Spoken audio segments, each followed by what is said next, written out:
Another balloon story, or at least some kind of story. We don't know what it is yet, but a U.S. fighter jet has shot down an unidentified object drifting high over Alaska on Friday, just 6 days after the downing of that Chinese balloon, and all of all of that has led to a diplomatic chill and a difference in perhaps how the U.S. and China relationship is going to go forward. What's the view on that these days, Steve? Well, and the question is, how much of the China balloon fallout is going to hit Singapore, right? Because what you're learning now, as is coming out, is that the China balloon had Western parts made with English writing. That is what the U.S. lawmakers were told. You have seen that this balloon was not purely Chinese military. This was a fusion of the military and the private sector being used by the PLA. So this raises questions. How much money should be going from the United States and other countries into China's private sector, which then can be used for military purposes? And it used to be pretty clear that the U.S. used to be pretty clear that if a technology could be used for military purposes in addition to civilian purposes, that was called dual use technology. You are not allowed to export dual use technology from the United States to China, like a computer chip that could go into an F-22. But if more and more becomes dual use, facial recognition that goes into drones. I mean, what's not possible for dual use these days, right? Well, GPS positioning. I mean, like everything, right? That's the question. And if the more and more becomes dual use and the U.S. starts to put outbound investment restrictions into China, well, a lot of U.S. money comes from the United States to Singapore into China.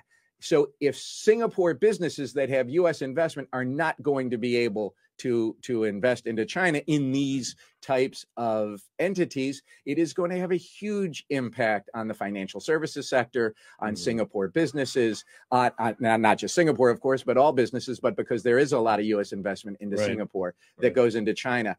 So it's something that is very critical to be watching for investors and businesses right now. Steve, one thing that fascinates me, and we talked a little about this off air, the U.S. is claiming that Chinese spy balloons have flown high over 40 countries now in 5 continents and have flown 4 times previously over U.S. territory. This happened apparently during the Trump administration. So I'm wondering now, why is this dominating the news cycle now? Nothing is by accident. Nothing is by chance when it comes to news coverage, news cycles. Why is this getting so much play now when it isn't new? Okay, I'm gonna keep lane discipline here. Keep the lane discipline, my friend. I'm keeping lane discipline here, right? But the question is, did we, the United States and other countries, know that China was using this type of technology? Or is this stealth compared to what the U.S. and other militaries were looking for? So did we only find out now because the Chinese became so egregious in putting such a large balloon at such low altitude hovering over a ballistic missile site in the United States that people could see it from the ground? So now you can look back, right, and go back in all the records, because of course I presume the military keeps track of all the radars and everything, and you say, oh, we didn't even know they had done this. It wasn't like maybe it's the U.S. didn't know that China had been doing this for so long. So why did we find out now? Because the U.S. just found out now.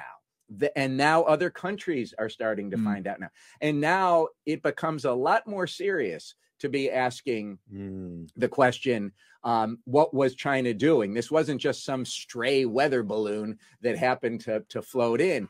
And you see a very heightened concern by the United States, as Glenn referenced. There was just another object. We don't know what it was. Or they weren't taking any chances, man. Blow it out of the sky. We don't know what it was. We don't know who it was from. We don't know what the purpose was. But again, it is much heightened, and it shows the tensions are going to increase even more than we thought they were. Quick follow-up on that.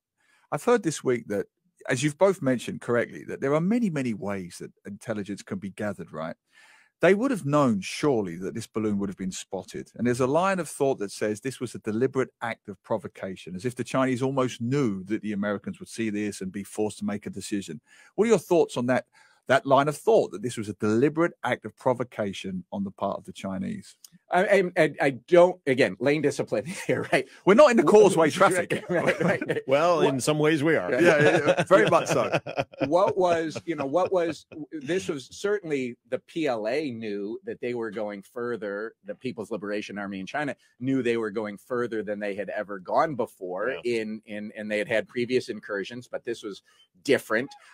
Why did they do that? Who knew in the Chinese government? Did this go up to Party Secretary Xi Jinping for his sign off, or did they believe this was within their the mandate overall of the increased to call it aggression, because you're entering into U.S. airspace with a military object. And so why did they do it? Who knew about it? This is going to be very difficult for anyone to know who wasn't inside the Chinese government now, but it is something that is going to get a reaction. And to tie back where we were, you now have U.S. lawmakers proposing these outbound investment restrictions. You have more export controls coming. You have the U.S. Congress saying, we have to stop all of this dual use, which is now, as Glenn mentioned, much further.